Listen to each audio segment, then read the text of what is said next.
মানে কি শেখ হাসিনার কথাই সত্যি যে আমাদের সাধারণ শিক্ষার্থীদেরকে ব্যবহার করে শেখ হাসিনার সরকারকে পতন করানো হয়েছিল? যে কোটার বিরোধিতা করা, কোটার সংস্কার করা, যদি আমরা সরাসরি বিরোধিতা করিনি বা বাতিলের পক্ষেও ছিলাম না, কিন্তু সরকার পরবর্তীতে সেটাকে রাজনৈতিক মোড় দেয় আর শেষ পরিণতির সাথে আমরা সবাই অবগত আছি। 5ই আগস্ট যখন আমরা এটা ছাত্রদের স্বাধীনতা ঘোষণা দিয়েছিলাম যে ছাত্র সমাজের হাত দিয়েই পুরো দেশ 5ই আগস্ট স্বাধীন হয়েছিল। স্বাধীনতার পূর্ববর্তী সময়ে আমাদের 9টা দফা ছিল, তার মধ্যে 7ম দফা ছিল যে আমাদের ক্যাম্পাসে আমরা ছাত্র, শিক্ষক, কর্মচারী এবং কর্মকর্তাদের রাজনীতি আমরা নিষিদ্ধ ঘোষণা করব। ওই প্রেক্ষিতে আমরা 17 জুলাই আমাদের প্রায় সকল হল থেকেই আমরা ছাত্রলীগকে, ছাত্রলীগ সহ ছাত্র দল এবং সকল দলীয় প্যানেলে অন্তর্ভুক্ত ছাত্রদেরকে আমরা হল থেকে বের করে দেই বা বিতাড়িত করি। কিন্তু এখন আমরা দেখছি যে স্বাধীনতা পরবর্তী সময়ে বিভিন্নভাবে মতামত প্রকাশের স্বাধীনতা অবশ্যই আছে, যেহেতু আমরা একটা গণতান্ত্রিক রাষ্ট্রে বসবাস করি এবং আমরা এটা দাবি করি যে আমাদের দেশে এখন আমাদের গণতন্ত্র প্রতিষ্ঠা করতে হলে আমাদের বাক স্বাধীনতার অবশ্যই প্রয়োজনীয়তা অনস্বীকার্য। সেক্ষেত্রে সবাই চাইলেই তাদের মতামত প্রকাশ করতে পারে, কিন্তু এর মানে এই না যে 7ম দাবিটাকে আমরা ভুলে যাব। আমরা তখন আসলে বিবেচনার মধ্য দিয়ে এই সিদ্ধান্তে উপনীত হয়েছিলাম যে আমরা আমাদের ক্যাম্পাসে আর কোনো দাসত্ব মানব না, আমরা আর কারো দাস হতে রাজি নই। এটা শিক্ষা প্রতিষ্ঠান, এখানে যদি মুক্ত চিন্তার বা গবেষণার সুযোগই না থাকে তাহলে আমাদের পড়াশোনার মনে হয় না কোনো প্রয়োজন আছে। তাহলে যদি রাজপথ আমাদের মুক্ত চিন্তা প্রকাশ করার একমাত্র অবলম্বন হয় তাহলে আমাদের সারা জীবন হয়তো রাজপথেই কাটিয়ে দিতে হবে, আর সেটা অসম্ভব।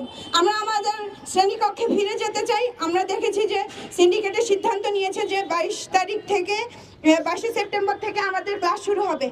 তা আমরা স্মারকলিপি দিয়েছিলাম আমাদের মাননীয় ভিসি স্যারকে 29 আগস্টে দেওয়ার পর স্যার আমাদেরকে আশ্বাস দিয়েছিলেন যে অবশ্যই যদি তোমরা চাও যে ক্যাম্পাসে রাজনীতি থাকবে না, আর যেহেতু এটা একটা দাবি হিসেবে আগেই উত্থাপন করা হয়েছিল, সেটা আমি তোমাদের সাথে একমত পোষণ করছি এবং আমি চেষ্টা করব। কিন্তু যারা দলীয় এজেন্ডা বাস্তবায়নের জন্য আজকাল হুমড়ি খেয়ে পড়ছেন, এদেরকে আমরা আসলে সতর্ক করা ছাড়া কিছুই করব না। আর আমরা আপনাদেরকে আলটিমেটাম দিয়ে দিতে চাই যে ক্যাম্পাসটাকে এখন শিক্ষার জন্য উপযোগী করার জন্য আপনাদের এই লাফালাফিগুলো বন্ধ করে দিন। আপনারা আপনাদের মতামত প্রকাশ করার জন্য আপনারা ক্যাম্পাসের বাহিরে গিয়ে প্রকাশ করুন। আমাদের প্রাতিষ্ঠানিক যে কার্যক্রম, আমাদের আবাসিক হলগুলোতে, আমাদের বিশ্ববিদ্যালয় প্রাঙ্গণে আমরা আর কোনো রাজনৈতিক এজেন্ডা বাস্তবায়িত হতে দিব না। যদি আমরা সংখ্যায় 2 জনও থাকি আর আপনারা 2000ও থাকেন, কিন্তু আমাদের ক্যাম্পাসে আপনারা রাজনীতি ফিরিয়ে আনতে চান, আমরা ওই 2 জন হয়তো মরে যাব, কিন্তু আপনাদেরকে আপনাদের এজেন্ডা বাস্তবায়ন করতে দিব। আমরা কেন আমাদের সততার জায়গা থেকে ফিরে আসছি তা আমরা জানি না। তার মানে কি শেখ হাসিনার কথাই সত্যি যে আমাদের সাধারণ শিক্ষার্থীদেরকে ব্যবহার করে শেখ হাসিনার সরকারকে পতন করানো হয়েছিল? আমরা চাই না আসলে আর কোনো রাজনৈতিক, আমরা চাই না যে রাজনীতিটা বন্ধ হয়ে যাক। রাজনীতি চর্চা করা ঠিক, আর এটার সাথে আমরা একমত পোষণ করছি, কিন্তু সেটা আমরা আমাদের ক্যাম্পাসে চাচ্ছি না।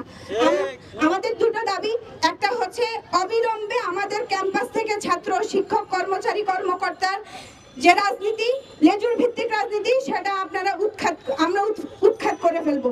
আর দ্বিতীয় হচ্ছে আমরা আমাদের ঢাকা বিশ্ববিদ্যালয়ের কেন্দ্রীয় ছাত্র সংসদ, যেটাকে বাংলাদেশের 2য় সংসদ হিসেবে বিবেচনা করা হয়, সেই ডাকসু নির্বাচন আমরা অবিলম্বে চাই।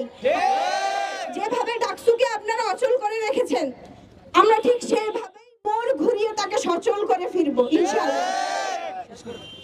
সবাইকে অসংখ্য ধন্যবাদ, আমাদের পাশে থাকবেন।